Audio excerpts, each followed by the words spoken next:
जेव्हा एक विद्यार्थिनी तिच्या शिक्षिकेला एक शिक्षिका म्हणून भेटते तेव्हा नक्की काय होतं ते नक्की पहा please. Hi hello namaste, welcome back to my new blog. आज मी गेले होते दुसऱ्या शाळेमध्ये ॲज अ गेस्ट लेक्चरर म्हणून.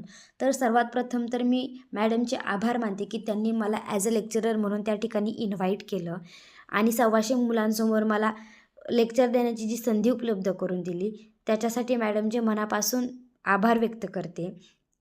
इयत्ता 10वीच्या विद्यार्थ्यांना board question and answer paper याबद्दल सविस्तर अशा प्रकारे माहिती सांगितली, मार्गदर्शन केलं.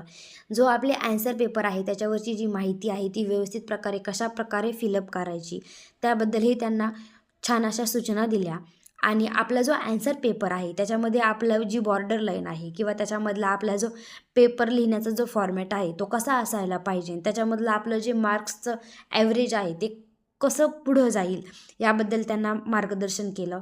आणि पुढच्या वेळेस चॅप्टर वाईज मार्क्स डिस्ट्रीब्युशन यासहित त्यांना मार्गदर्शन करेल असंही त्यांना प्रॉमिस केलेलं आहे. पुढच्या वर्षी अजून छान प्रोग्राम होईल, कारण की प्रोग्राम ऐन टायमाला आदल्या दिवशी एक कॉल आला की मॅडम तुम्हाला उद्या यावं लागेल. मग मी ऑन दी स्पॉट गेले आणि 125 विद्यार्थ्यांसमोर त्या ठिकाणी चर्चा केली. माझ्या आयुष्यातील हे पहिलंच लेक्चर होतं की मी विद्यार्थ्यांसमोर बोलणार होते ॲज अ गेस्ट म्हणून. तसं तर मी माझ्या विद्यार्थ्यांसमोर रोज बोलतच असते, पण दुसऱ्या शाळेत जाऊन दुसऱ्या विद्यार्थ्यांसमोर बोलण्याची जी संधी असते ती मला भेटली त्या ठिकाणी आणि मला खरंच खूप छान अभिमान वाटतो या गोष्टीचा का मी हे करू शकते.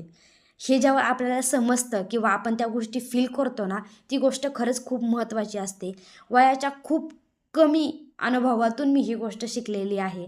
एक्सपिरियन्स माझा टीचिंगचा पाहायला गेला तर कमी आहे आणि त्या मानाने मी जेव्हा दुसऱ्या शाळेमध्ये जाऊन हे लेक्चर दिलं आहे तर खरंच खूप छान वाटतं आहे मला. इथपर्यंत जाणं खरंच सोपं नाही आहे आणि हा जो कॉन्फिडन्स आहे तो जेव्हा शिक्षण घेत होते तेव्हापासूनचाच हा कॉन्फिडन्स आहे. तेव्हापासूनच सेमिनार देत होते. सेमिनार देता देताच कधी टीचर झाले आणि टीचर समोर माझ्याच विद्यार्थ्यांसमोर टीचिंग करता करताच कधी दुसऱ्या शाळेत जाऊन दुसऱ्या विद्यार्थ्यांसमोर कधी मी त्यांना लेक्चर द्यायला लागले हे मला कळलंच नाही. प्रवास अजिबात सोपा नव्हता. ती जर्नी मी तुमच्यासोबत नेक्स्ट ब्लॉगमध्ये कधीतरी नक्कीच शेअर करेल. माझं लेक्चर झाल्याच्या नंतर मॅडमनी खूप छान विद्यार्थ्यांची ड्रीम ॲक्टिव्हिटी त्या ठिकाणी घेतली होती. त्या ॲक्टिव्हिटीद्वारे विद्यार्थ्यांना त्यांच्या स्वप्नापर्यंत कसं जायचं किंवा त्यांना त्यांचं स्वप्न सत्यात कसं उतरवायचं याबद्दल खूप छान अशी माहिती दिली. एक ग्रुप